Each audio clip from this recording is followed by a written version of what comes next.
Hello there gang, DD DeVere here for another Past Blast, where we play a classic game from yesteryear to see how well it's weathered the test of time. And today, we're playing some Empire Earth.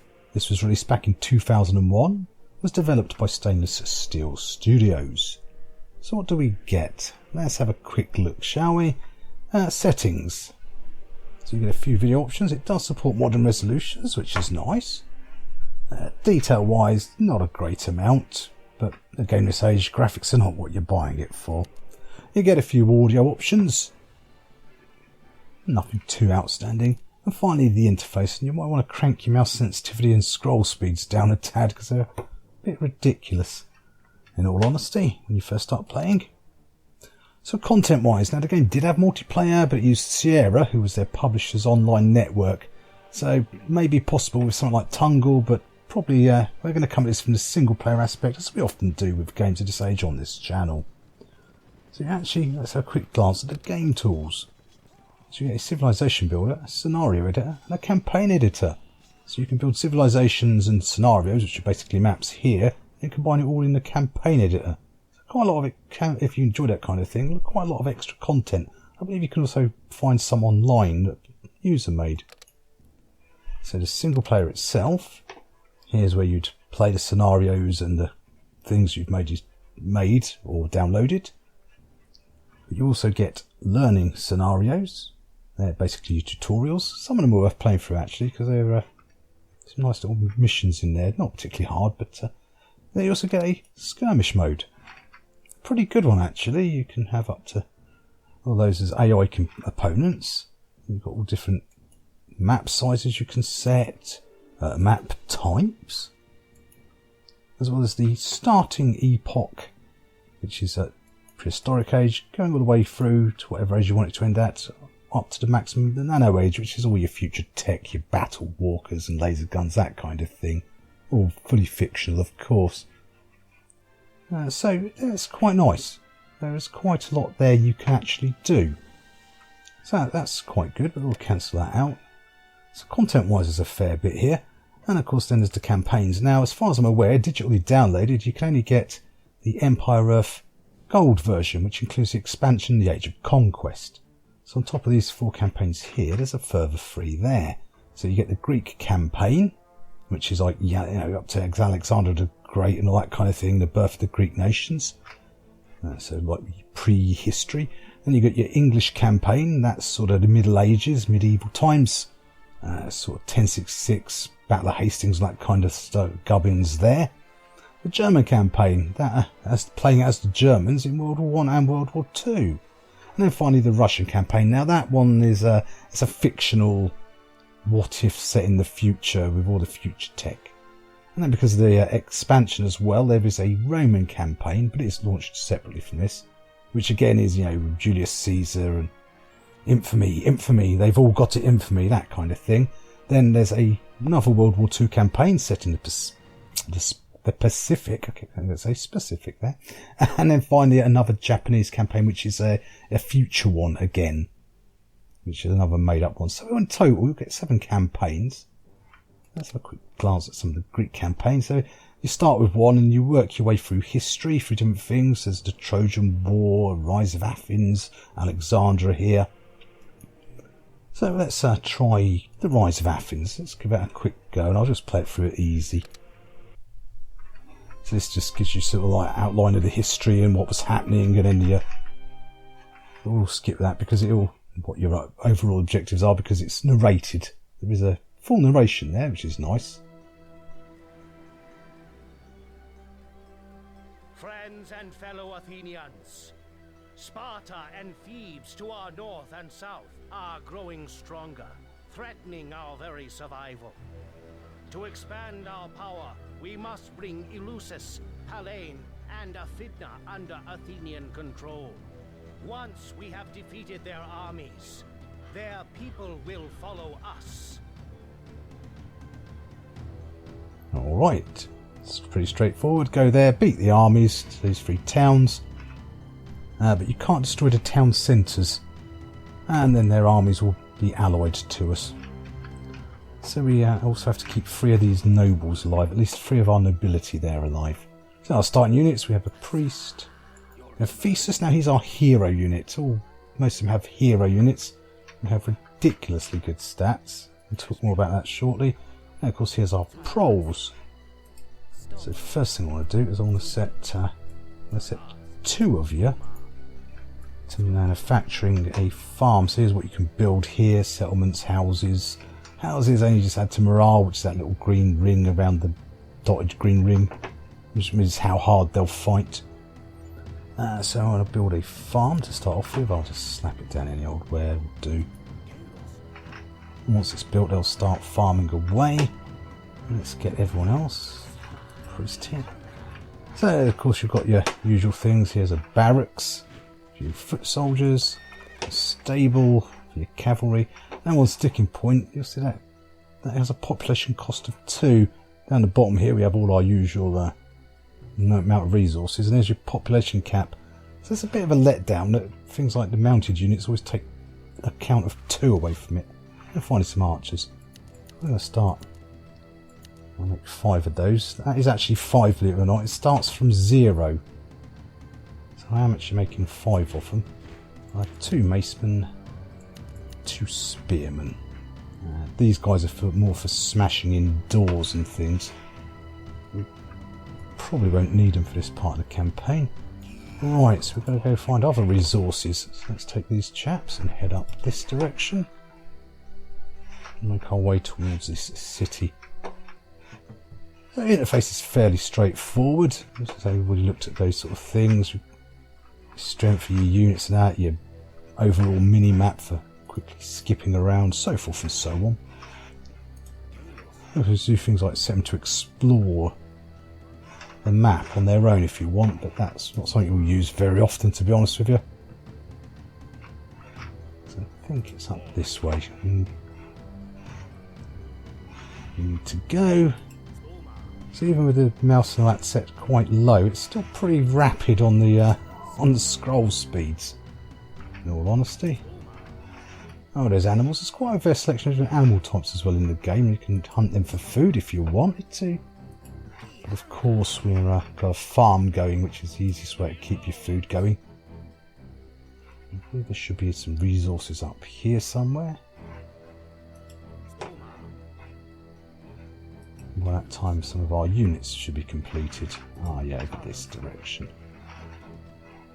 Remember from the pathway here, that should be just, there we go. Typical sort of thing, stone, gold, iron. So the first thing we need to do, once we get these chaps over here, build a settlement, because that will allow it to be transported straight back to our stocks here, otherwise they have to take it all the way back to the capital.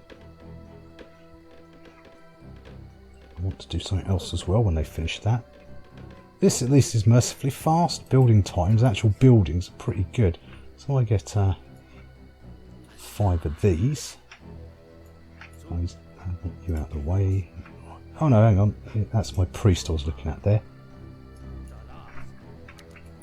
Using this button here, we can populate this building. What did I put in there? Oh yeah, that's it. And that turns that into a town centre now, which allows us to actually manufacture some troops. Or some civilians. You see there's kind of little minor upgrades. On some maps you can actually go up through the epoch. Oh, they getting some wood as well. Up through epochs, through different ages, which gives you a bit more technology, but that doesn't happen very often in the grand scheme of things. Unfortunately. Also, if you carry on populating the buildings, you see there 5 of 15, it changes to different centre types all the way up to a capital. And that gives you some more production bonus. And talking of production bonuses, there's also an interesting little thing here, is a civilian bonus, civilization bonuses. As you go through the campaign and get civilization points for different things, you can use them, apply them here, and they're applied throughout the entire game. So I can start working on my fighters for World War II here now with the civilization points I've got. Interesting option, that one. Right, what sort of more gold and iron and that kind of thing. Right, now back down here we should be excellent. There's our first 5 archers. So that's the one thing is this game is, it's a game for the patient player. Not because of any great strategic levels, unfortunately. It's just the speed of everything. If I just see how long we're still producing those civilians, nothing is fast in this game. Oh, put that one there. So I'll put you on iron. You don't have to worry about finding different resources. They'll pretty much last you the entire mission. But as you can see, things do go up really, really slowly. Now there is a way to increase time. Now most things in the game is pretty much, you can pretty much control everything there enough just from your mouse and the interface. But for some reason there is actually a speed up and slow down time option, but it's not indicated. You need the keyboard for it. It's the plus and minus keys on your numpad. But there's no way of telling what speed you're at other than the speed they move at as well. But it's basically 2 levels up, 2 levels down. So if I hit twice, this is them now moving at their fastest. And yeah, it's not a lot of right, let's move you guys over here. Let's make another civilian. So basically you've either got to spend absolutely ages waiting to get all your resources together, because you can also upgrade your units on some of them. See that there is, you basically have 10 points you can upgrade to level 10. Now these are, your armour ones are 1 point, and then these health, speed and attack are 2 points apiece. And of course that increases how much it takes. 22 food, 22 iron, which where's my archers? Because they use gold. I'll demonstrate on them. They use 22 wood and 30 food. So, food, what was I saying there? Now it goes up to 45 gold and 60 wood. Now it's maxed out. So basically it's pretty much just the same thing. Let that keep going. You'll always end up basically maxing out your armour, then having 2 health levels and one or two attacks. Actually, oh, that was a bad thing to do. I want to cancel that quickly. On these, this is my range units, isn't it? So I want to, I should increase the range. Not enough resources for construction. So now we've got to, we've got to wait for all the resources to build up. So yeah, that's the downside. With such a limited population cap, which is true for a lot of the campaign, to be honest with you, you'll either end up with so many civilians that you don't have much of an army, especially say with mounted units. The Prophet, a temple there. Prophets are quite fun units, but they have a population cost of 5. Sorry, that's the Prophet. But they come up with funky little powers like setting off volcanoes and sending malaria into villages and things like that. I mean, as you see, it's not even making just the civilians here is quite slow in the grand scheme of things. Luckily, at least on the easy level I'm playing here, the AI is not super aggressive. So, apart from when it's usually scripted, so there's not a huge problem. And this thesis. Obviously, you can't upgrade your hero units. Right, so we'll get I'm going to make a little short attack shortly on the. Right, what I'm going to do is I'm actually going to build. Oh no, I'm not. Wow, I'm just not even got enough wood for to build another barracks yet. I was going to sort of just build a barracks up there to. What can we build? Right, we can probably build a few more of these chaps. I have 2 more macemen, 2 more spearmen. See here, it's yeah, to get all the resources, to get all your troops kind of geared up to the maximum level and get enough troops to do things. Yeah, this is not the fastest game. It's certainly a drawback. Although that said, there is a lot of unit types in this game, obviously very faction specific. So later on, this being a Greek campaign, we'll have the hoplites. When you're Roman ones, you have your legionaries. The medieval stuff, you have your knights on armour, men at arms, pikemen, swordsmen. They've certainly done a good job on that front. Right, I might as well build a few more of you. Do they take? They just take wooden. Probably get one more there. Rooms we're building. So spearmen are probably more useful. Because here's a bit of an oddity with the combat. It has a very strange combat system that will be kind of a make and break for a lot of people. It's a very rock, paper, scissors type thing. So your spearmen beat swords. Swords kill archers, and archers kill spearmen. That's not too bad earlier on, or when you've only got a fairly limited number of units, but later on, especially as the AI tends to pack all its different types together. Because if they attack a type they're not designed for killing, they will struggle, basically. If I was to send my archers to try and kill some swordsmen, the swordsmen would wipe them out before I had a chance to do anything. Pretty rapidly. So yeah, the combat is a bit of a strange system. Why not building some more bots? So this is actually on the fastest level. You see, resources are slowly creeping up. I mean, you could just, I suppose I could just overflood, and as soon as things come available, and just throw everyone into the melee. So yeah, the combat is a little bit of a strange sticking point, really. It's especially later on in the game, try to figure out whether your tank is a shock tank or a sword tank. Can make things quite cumbersome. But it is... What? What are we going to attack from? What was he doing up there for? What the... Yeah, the AI can be quite aggressive. I don't know why he went... Oh, he found a citizen... An enemy citizen walked in front of him. And you do have things like they're able to set the... So I'm going to set many of these guys on a stand ground. Obviously you don't want your archers moving too often. Even though we've lost one now. Yeah, they will follow to the ends of the earth if they're set on aggressive. I'm not joking. And the same applies to the enemy stuff. Which is something you can use to your advantage, we'll talk about shortly. So I'm going to put those on to guard. That means they hopefully won't go too... They'll go for a certain distance and then sort of come back sometimes.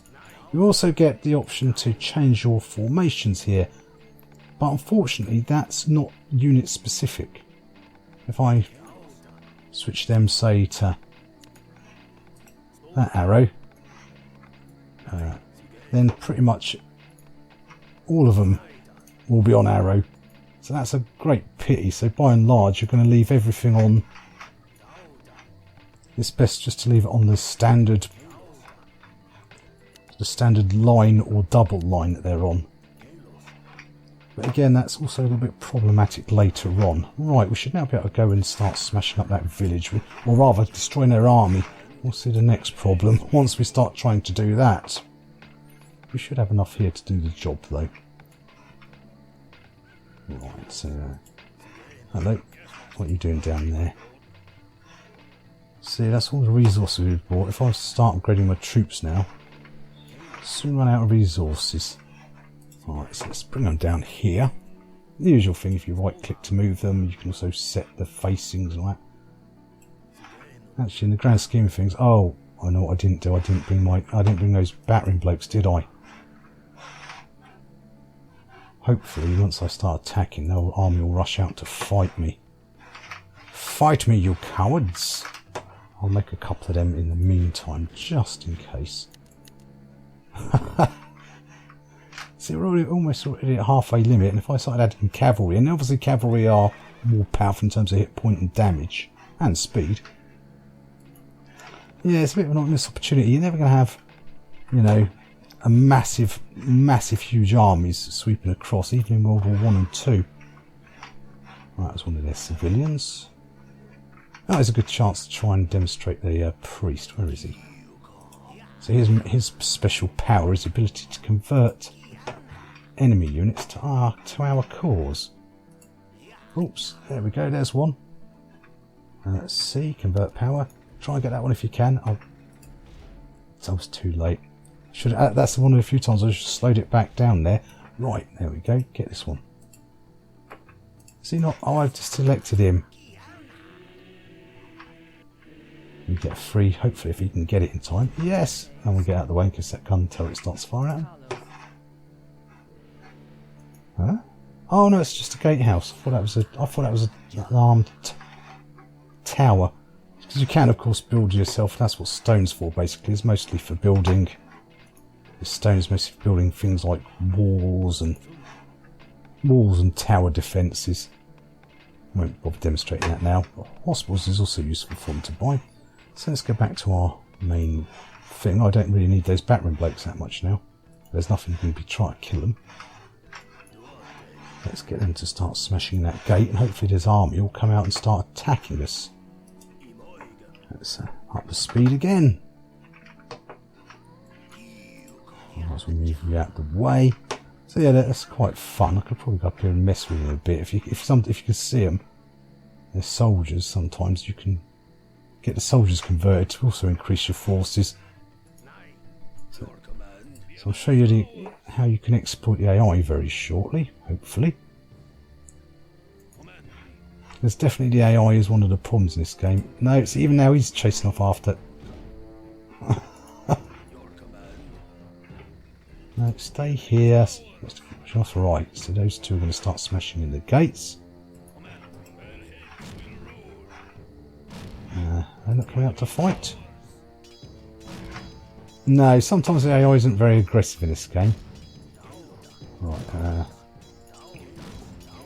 let's move our archers in and start shooting. So the AI basically latches onto whatever it sees. Like with that AI there, but we said earlier on, oh no, they're going up that way for some reason. I don't really... So most of them are spearmen, which means they'll... Actually, no it won't. What am I thinking? They're spearmen. So that guy there now is going to come out and try and attack this, and he's attacking a gate. I need him killing that.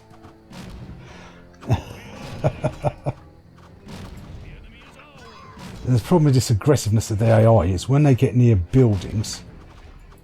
See, he's just gonna. He will now lock onto that guy till he's dead. See there? Oh no! Because that's within range, they're just trying to destroy that building. Move away! Move away! Good grief! Because we're not allowed to destroy the buildings in here, and in this one, we have to keep them alive. To get the population, we're only allowed to kill the enemy. Yeah, it can be sometimes frustrating. Let's put them back on the guard as well. In fact, let's make sure everyone's on guard. You're on guard. You're on guard. Who's under attack? Oh, great! He's managed to run into the middle. The door must have opened to let a civilian out. He's got in there. Luckily, it's nearly down. So back here. Do I attack just to keep attacking that? No. Attack the gate. Oh dear. There you go for the fight, this lad. So your hero unit's having so many damage points, and often the ability to self-heal, and sometimes even have a battle cry that makes the enemy even easier to kill. So what I can do, I use him, rush up here, get him to activate. Oh, I didn't mean him to activate all of the AI. I'll get him to stand in the middle here. Because they're trying to kill him, so now they can all plough in and start hacking them down. Because I've got all archers and they're mostly spearmen, I shouldn't have any problems here. Oh, but we'll have to keep an eye on these. Right, everyone back here. Don't want you smashing things up. I think we've won that now, that battle. So yeah, that exploit, especially once you get artillery, which has really long range, you can really use that to go in, kite some of the enemy out. And because of the low... What? Oh, that was, of course, that was the AI I took command of. Isn't the rest of the army here somewhere? Oh, there you go. See here, the rest of the AI didn't activate. Huh? Did we not? They're not activating at all for some reason. Very strange. Well, that was a bit of an AI bug.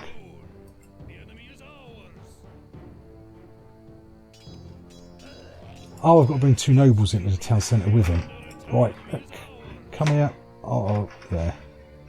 Right, where's the nobles? Alright, you guys come up here. With you, let's all go into the centre, and then we've won that city. Also, talking of battles, what's even... The army of Eleusis is defeated, and the city has pledged to be our ally. They have paid us a tribute in gold and iron. Oh, that's good, there's something. Hello, what's going on here? Oh, we're being attacked, quick. You guys in here. Yeah, you go sit there looking at the vegetable patch. Right, where's my spearmen? Because they're really good against these guys, the archers. Sorry, there's the swordsman. That would be my macemen are good against the archers. See, because the AI hasn't been in range, they'll sit there and let my army die. So I'm probably about to lose this now, even though I was winning a second ago. But now, because these guys are on my side, because I'm allied to them, because I've taken their town centre, luckily they're coming in to help me now. Come back here, you coward. Whew, that went... Where are you going? Oh, you've got a full set of stocks, that's why. Oh, they wiped out all my... They must have wiped out my civilians, I didn't notice that. We'll get around to concluding our dealings shortly. So yeah, the combat is a sticking problem. Speed is another one. As we said, the speed is not the fastest game, in all honesty. Naval combat, yeah, this does have naval units, and again the same rock, paper, scissors applies, that battleships are weak to one type of ship but strong against another, and the AI trying to manoeuvre across the oceans is absolutely mind-numbingly frustrating when you have to, especially the campaigns where you do have to get rid of most of the enemy's navy vessels. Oh, slow and grinding at that point. Doesn't do it justice, because you can repair them.